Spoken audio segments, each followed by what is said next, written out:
Nicola, how are you? Welcome to Shine Festival. Good morning, Tammy. How are you? I'm really good. I'm so excited to chat to you because I just think your career is so interesting and you have so much to tell us.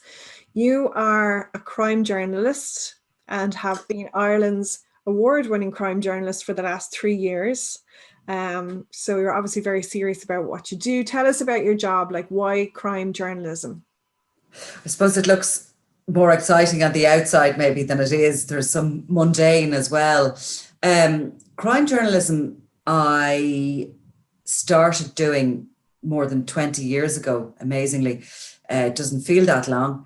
And it was always something I had an interest in, crime.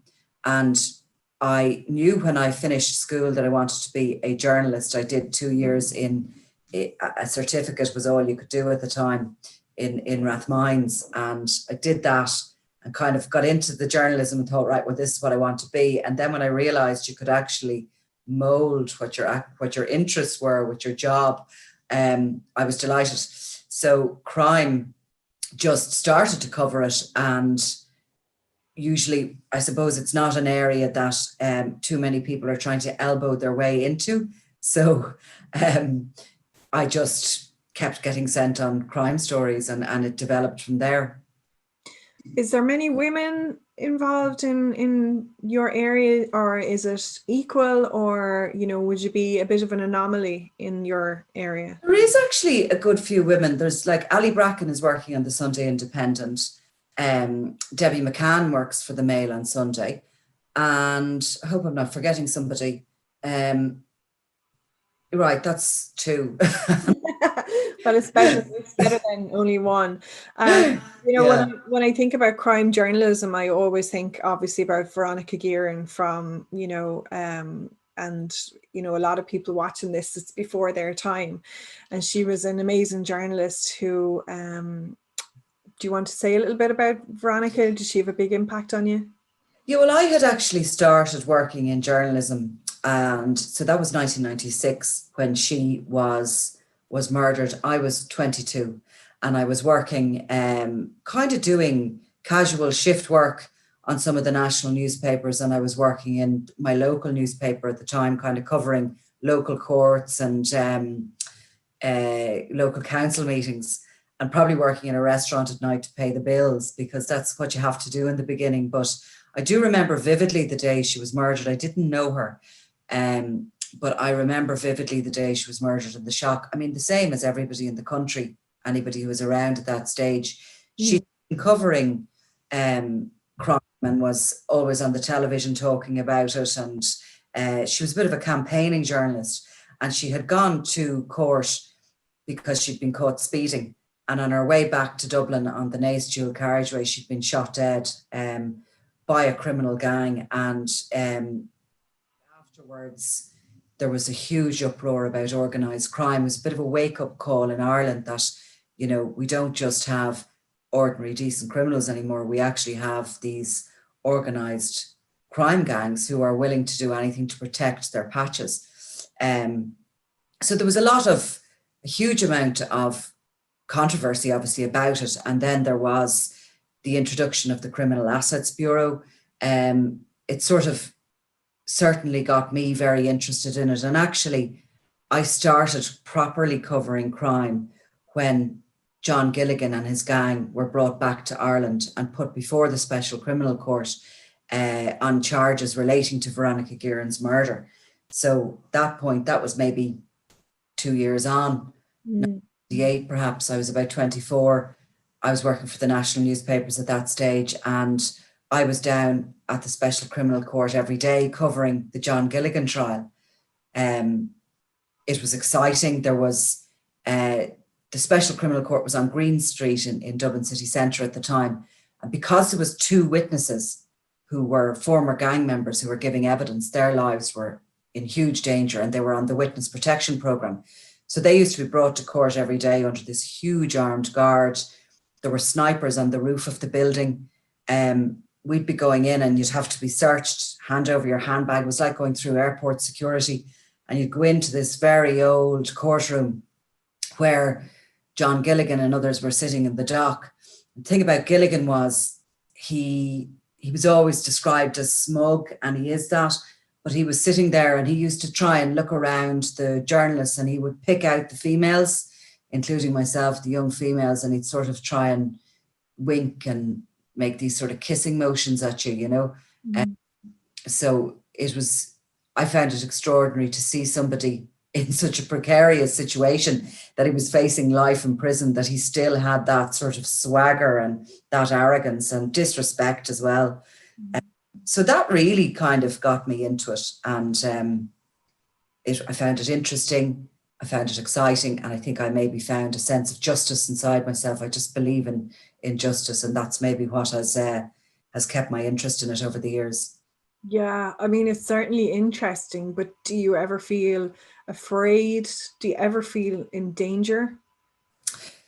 Yeah, look, I mean, it's a job first and foremost. So you could ask the same question of Gardaí who are kicking indoors and don't know if there's a firearm on the other side. You could ask the same of ambulance drivers, of firemen, of people working in hospitals who are sometimes faced in situations. You're sort of coming up close and personal with people who are seriously lacking morals and who are willing to do anything, as I said, to protect their patches. So sometimes they can be threatening, and it would be silly to say that I never feel fear, or it would silly to be also blasé about it. But I sit somewhere in the middle, that I'm aware of their capabilities, but I don't let that overshadow the job I'm doing and seeing it as a job. Yeah, so fascinating. So I want to talk to you a little bit about crime, because your own career is really interesting, but I'm also really interested to hear about, why people get involved in crime. And I think that a lot of us can be quite judgmental and write criminals off as scumbags. Are they all, why do young people get involved in crime? Are we being fair? Well, actually, in the last couple of years, really over the last 10 years, I have been working on one story about one child who got involved in crime. And, it's often difficult to find people from within that world who are able to articulate their stories and who can, or who feel they can. But I had written a book last year called The Witness, and we're actually making it into a podcast series at the moment, which I'm really hoping will actually bring people right into the world, because he'll be telling the story himself in his own words. But he was somebody who was groomed, and he is somewhat of a classic story in that he came from a home where his parents, certainly his father was suffering from alcoholism, and his mother was suffering from the father suffering from alcoholism and trying to deal with that and various other things in her life. And I think he sort of fell through the cracks in the family home, and that made him vulnerable. And that's what the drug dealer who took him in and who did terrible things to him recognized in him. And he saw him as easy pickings, and he brought him in and groomed him really into this crime gang in the same way a paedophile would a child. Made him feel special, made him feel part of something, gave him a role, gave him a sense of importance, and used and abused him at the same time. And also, there's all sorts of elements in it, and it is a rarity to actually find somebody to able to discuss and describe how it all works so eloquently as Joey O'Callaghan does. But he had everything you can think of when it comes to children being abused. He shared the sense of guilt. The first time he delivered heroin, he felt that sense of guilt that he'd become a dealer, even though he was 12 years old and he'd been told to do it by a violent adult. And it sort of spiraled then, and he ended up how he felt trapped in this world. He couldn't see a way out, and he felt he'd sort of become so embroiled in it himself that he had nowhere to go to ask for help. He had nowhere to go to come out of it. And I think there's an awful lot of kids like that who sort of get into it for one way or another, and then they feel stuck, trapped. I also notice wasn't the case for Joey O'Callaghan, but many others that I've come across, by the time they're kind of in their late teens or early 20s, and if they're involved in drug dealing, they're earning a phenomenal amount of money. You know, they could easily pocket 5,000 a day cash. I mean, I don't think I'll ever do that unless I win the lotto. But because they have this cash, they start to provide for people out of it. And there's this sort of circle surrounds them of family and girlfriends, and because they are usually young guys.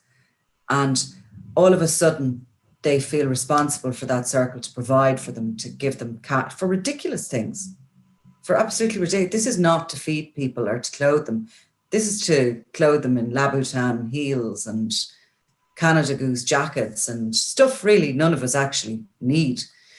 And I think that sort of, then they feel, that's another thing that traps them there, because they feel they have to provide this money. People get used to it. People start expecting it, putting their hand out for it. And there's no other career in the world that will give you at your early 20s money like that to throw around. And it's in a way, the whole gangland and that drug world is, a lot of young people, other people will go into it somehow by choice because they think it's very glamorous and there's, you know, they like the idea of the money and the fast cars and the runners. But it's a bit like people talk about when the first time they take heroin, you know, or meth. Mm-hmm. Absolutely amazing. And it is this feeling that is just like being brought up to heaven and being allowed to lie in a cloud and you're engulfed by this. But it only happens once. And after that, they spend the rest of their lives chasing the dragon. And it never, ever happens again. And life spirals downhill beyond control. And the same seems to happen. Those early days of pocketing the $5,000 I've just spoken about, that first thrill of baby going into Brown Thomas and being able to afford, you know, to buy a super expensive handbag or something.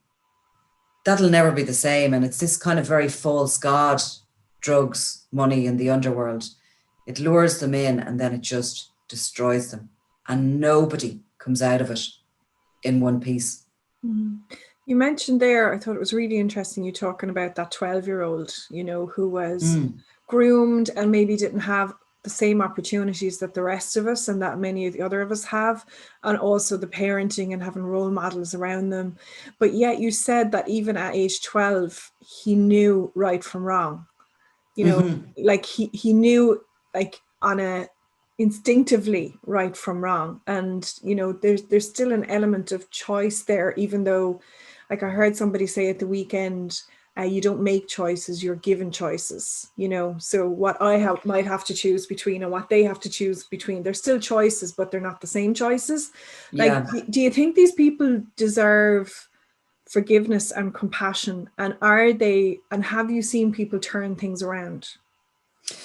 Yes, I have. And I think really the only way that you can go about even considering, we're not going to solve the problem, by the way, but we can try and, you know, mitigate it.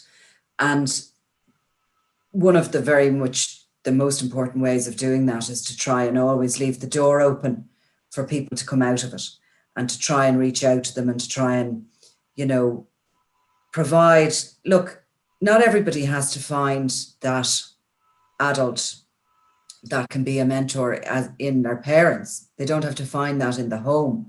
They can find that outside the home. And that's why a lot of these, you know, clubs and local sporting clubs are very, very important, because they can find somebody within them that can just stay with them or be an influence for them. And really, there's a huge big controversy at the moment that's taking up a lot of my time, and it's about the infiltration of organised crime into boxing, which is a sport, like, it has always been, you know, slightly linked to crime. But I mean, this is on a massive level. And the reason it's important to kind of talk about it is because the likes of boxing is a sport that within working class areas is a sport that kids feel that they can make connections in, they want to do it. They're not playing hockey in the North Inner City. They'll box and they'll go to the boxing clubs, and it's really important to have, solid adult figures there who are showing them a path that doesn't lead them towards the underworld or gangland. There always has to be a way out. People know right from wrong. I think some people go into it and their choices are way more limited than ours are. I mean, if you have a solid, stable home, and parents and postcode are the two most valuable things that you're given when you're born, really. But if you have a stable home, a solid education, your choices are really unlimited. I mean, sometimes it seems as if there's too many choices, and it's difficult to know what to do because you've just all these opportunities in life. If you don't have that from the beginning, your choices can become more and more limited. I was interviewing one time a guy he was a pretty senior gang member, and he had started off dealing in one of the flat complexes in Dublin, and he was a sound guy. Actually, he had, believe it, like I say that, but now he had done some very, very serious, significant crimes, and had been involved in hit attempts and stuff like that. So he really was. But as we talked, we went back to his childhood, really, and where it all began. And to be honest with you, I just found a classic story of a gangland soldier there. He was from a pretty large family. Both parents were alcoholics. They'd been put out of the small flat they all lived in at night because parents didn't want the kids in on top of them all the time. So they sort of lived on the streets largely. There was nobody to send them to school. There was nobody to make them a lunch. And as he grew up, he saw two choices in life. One of them was to become a drug addict, and the other one was to become a drug dealer. They were the only two choices he felt he had. Now, that's not to say they were the only two choices that were there for that chap, but that's what he felt he had. He used to see the addicts coming home in the mornings from, a lot of them female girls, working the canals at night to get the money. And he'd see them coming in wasted, wrecked looking. And then he'd see the dealers working the landings with the Dior runners and the Gucci jackets. And they were the two things. And he decided he wanted to do the dealing because he thought that looked a little bit more, futuristic for him. And actually, it was probably the worst choice he might have been able to survive as a drug addict for a while and come off it. When he went into the drug world, he is in darkness forever. He just, it all started off brilliantly, and it just went so badly downhill that he can no longer visit his city or his family because his life is constantly under threat and will be till the day he dies. Mm-hmm. And being able to talk to people like that and hear their stories has to be really interesting. Like you have one of the more interesting careers that I've ever come across. If there are young girls who are watching this now, who are of secondary school age, who like to write, who have an interest in this area, what advice would you give her if she felt that a life as a crime journalist was the right life for her?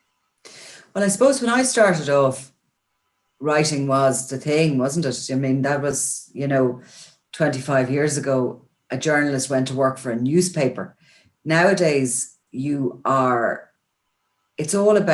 the same structure to it.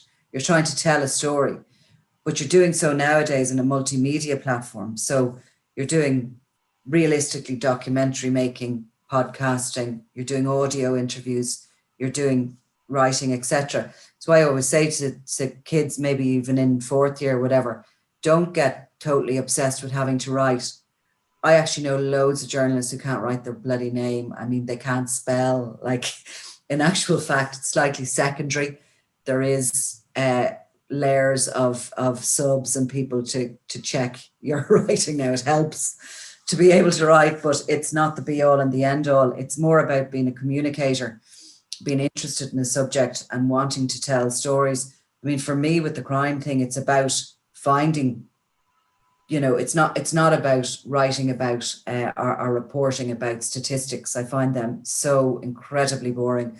I can't even look at the reports on those things. It's trying to find human stories and somehow get them from, to get them from the individual to a big audience. And in a world where it's not always safe for people to talk. So you have to try and find innovative ways of allowing people tell their story. If they have to remain in the background, in the shadows, anonymous, whatever, you have to try and find ways of doing so. So I think anybody interested in a career in journalism, it's definitely, look, you'd have to keep your head down and do